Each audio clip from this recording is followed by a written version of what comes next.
Welcome back to my channel. मैं हूं पूजा सेतिया। हमारा चैप्टर हमने स्टार्ट किया हुआ है financial statement of sole proprietorship. इसमें हम टी.एस. ग्रेवाल की बुक से सारे एग्जांपल्स कर रहे हैं, इलिस्ट्रेशन कर रहे हैं।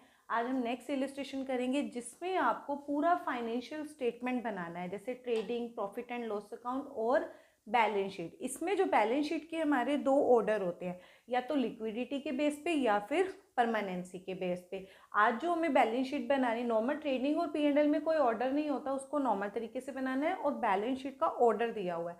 लिक्विडिटी का ऑर्डर हम बताएंगे जब हम करेंगे कि कैसे आपको करना है। इसमें आपको असेंडिंग डिसेंडिंग का रूल फॉलो करना है, वो हम करेंगे। मैं क्वेश्चन स्टार्टिंग का रीड कर रही हूँ, बाकी मैंने सारी आइटम्स नोट डाउन कर दिए, फिर हम कराते हैं क्वेश्चन आपको।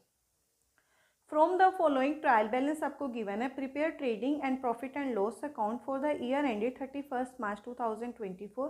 Balance sheet in order of liquidity as on date. सारी आइटम्स जो आपको नीचे दी हुई है, डेबिट बैलेंस से दी हुई है, लास्ट तक सेल्स तक दी है। और नीचे आपको एक दिया हुआ 31 मार्च 2024 स्टॉक आपको दिया हुआ है 1 लाख रुपीज़ का। ये है हमारा क्लोजिंग स्टॉक।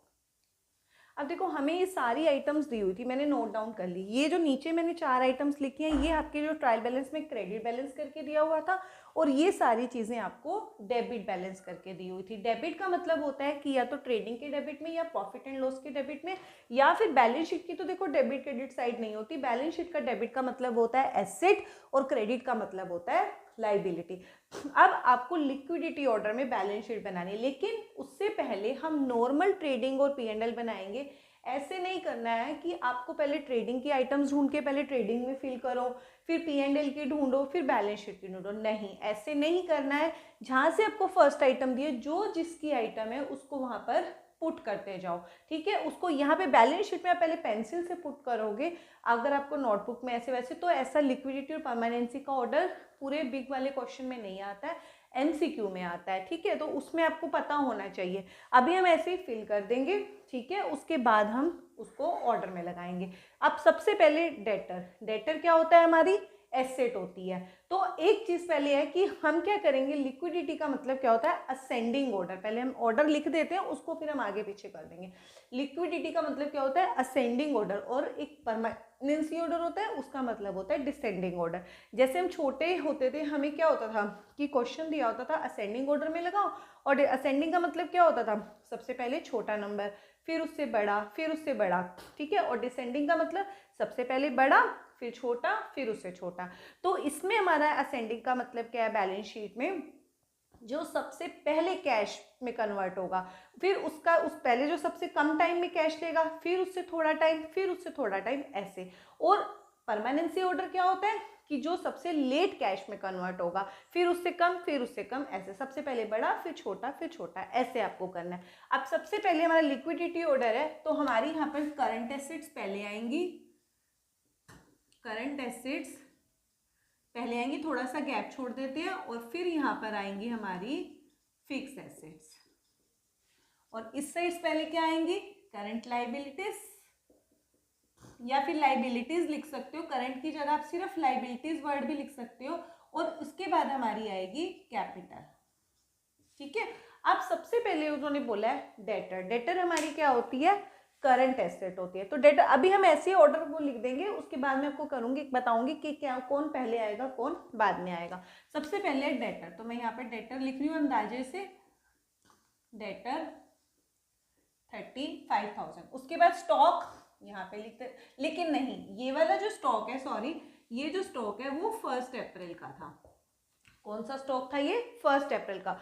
ये हमारा जो होता है ओपनिंग स्टॉक होता है, जो 1 डेट को होता है, वो हमारा यहाँ पर नहीं आता, वो हमारा ट्रेडिंग अकाउंट में बनाते हैं। हमने पहले भी इलिस्ट्रेशन कराए थे, जब trading and profit and loss account बनाते हैं तो कुछ चीजें पहले ही फिक्स होती है, वो लिख लिया करो।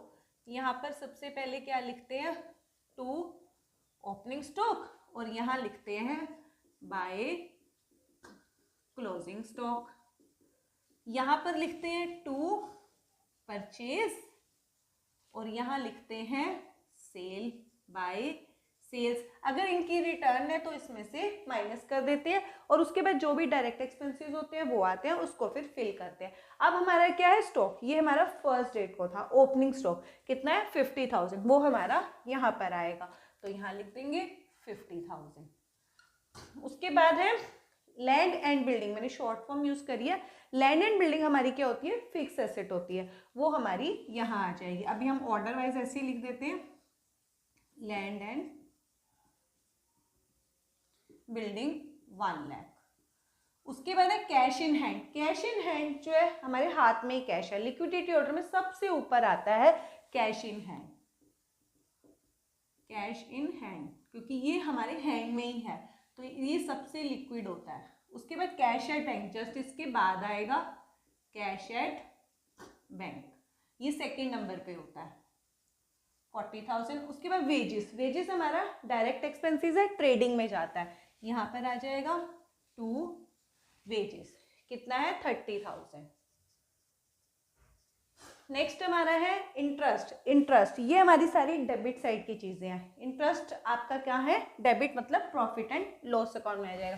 थोड़ा सा यहाँ पर ऐसे हम ऐसे लाइन लगा देते हैं कि ये हमारा पोर्शन ट्रेडिंग का है, इसके बाद वाला हमारा प्रॉफिट एंड लॉस का है। तो यहाँ पर ऐसे इसको क्लोज कर दो, ए ऐसे, ताकि आपको पता रहे कि इसके नीचे जो है हमारा P&L की आइटम्स आएंगी। टू इंटरेस्ट कितना है 2,000। हमने ये लाइन्स इसलिए लगाई कि इससे ऊपर वाली आइटम ट्रेडिंग वाली है और इसके नीचे P&L वाली है। बैड डेब्ट्स, बैड डेब्ट्स भी हमारा P&L में जाता है, कितना है 5,000।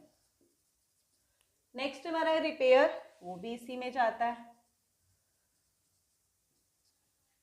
रिपेयर 3,000। नेक्स्ट हमारा है फर्नीचर। फर्नीचर हमारी एसेट होती है, वो हमारी फिक्स एसेट होती है, वो ये हमारा यहाँ जाएगा, फर्नीचर एंड फिक्सर था, कितना 15,000। नेक्स्ट हमारा है डिप्रीसिएशन। डिप्रीसिएशन हमारा क्या है, एक्सपेंसेस होता है, वो हमारा P&L में जाता है, टू डिप्रीसिएशन, कितना है 10,000।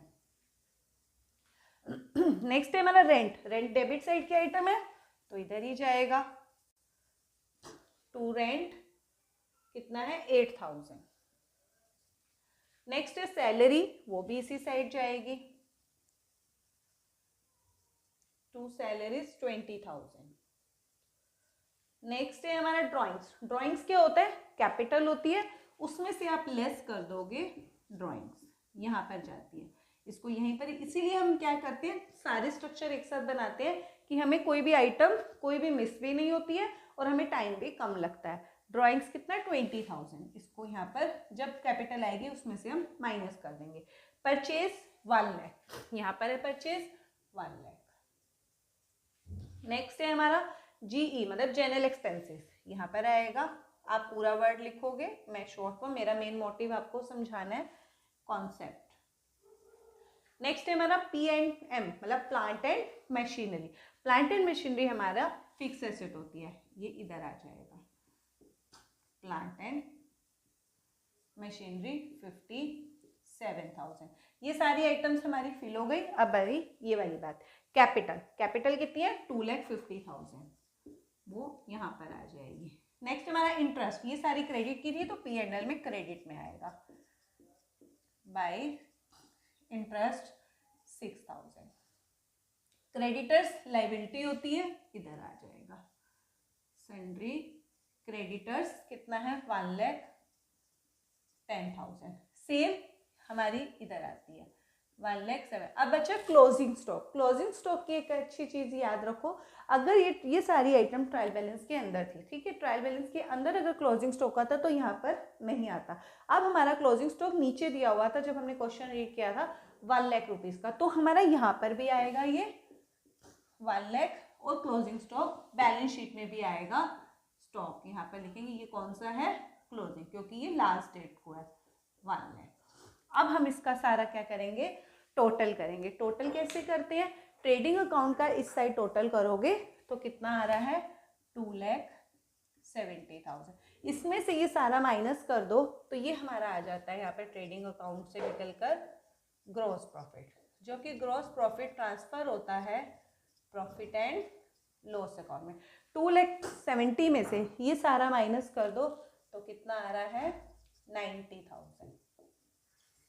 ये हमारा आ जाता है ग्रॉस प्रॉफिट। इस ग्रॉस प्रॉफिट को राइट आया तो लेफ्ट में ट्रांसफर कर दो, यहाँ आ जाएगा बाय ग्रॉस प्रॉफिट। अब इन दोनों का टोटल करो तो कितना आ रहा है 96, और 96 में से ये सारी आइटम्स माइनस कर दो, यहाँ पर क्या आता है नेट प्रॉफिट आता है। ये जो नेट प्रॉफिट होता है ये ट्रांसफर होता है इन कैपिटल अकाउंट पे। इस कैपिटल अकाउंट में 96 में से सारा माइनस करोगे तो 23,000 आएगा। ये हो गया हमारा ट्रेडिंग एंड P&L अकाउंट। अब हमारा आता है बैलेंस शीट। अब पहली बात करते हैं ऑर्डर की। ऑर्डर में मैंने आपको क्या बोला, लिक्विडिटी। लिक्विडिटी का मतलब असेंडिंग ऑर्डर में मैंने वैसे ही लगाई है। वैसे तो करंट एसेट्स पहले आएंगी, फिक्स एसेट्स बाद में आएंगी। करंट एसेट्स में हमें पहले क्या लगाना होता है, जो सबसे पहले कम टाइम में कैश में कर, तो कैश इन हैंड तो हमारा हैंड में ही है। उसके बाद कैश एट बैंक, उसके बाद डेटर से हमें 1 साल से पहले जल्दी पैसे आ जाते हैं। उसके बाद क्लोजिंग स्टॉक आ जाता है, ठीक है। उसके बाद फिक्स एसेट्स में हमारी सबसे पहले क्या आता है, फर्नीचर, ठीक है। फर्नीचर थोड़ा और कम टाइम में। सबसे लेट जो होता है वो लैंड एंड बिल्डिंग। लैंड और बिल्डिंग हमेशा लॉन्ग टाइम तक रहती है, उसके ऊपर प्लांट एंड मशीनरी, उसके बाद फर्नीचर एंड फिक्सर। तो ये हमारा ऑर्डर है, ये हमारा लिक्विडिटी ऑर्डर। यही सेम ऑर्डर अगर एक ऑर्डर को आप याद रख लो, दूसरा उसका जस्ट अपोजिट होता है। सेम अगर ये परमानेंसी के ऑर्डर में आता है तो इसको जस्ट अपोजिट कर दो। ये फिक्स एसेट ऊपर आ जाएंगी, करंट एसेट्स नीचे आएंगे। मतलब नीचे से शुरू करोगे तो लैंड एंड बिल्डिंग सबसे पहले, फिर प्लांट एंड मशीनरी, फिर फर्नीचर, फिर स्टॉक, फिर डेटर, फिर कैश एट बैंक, फिर कैश इन हैंड।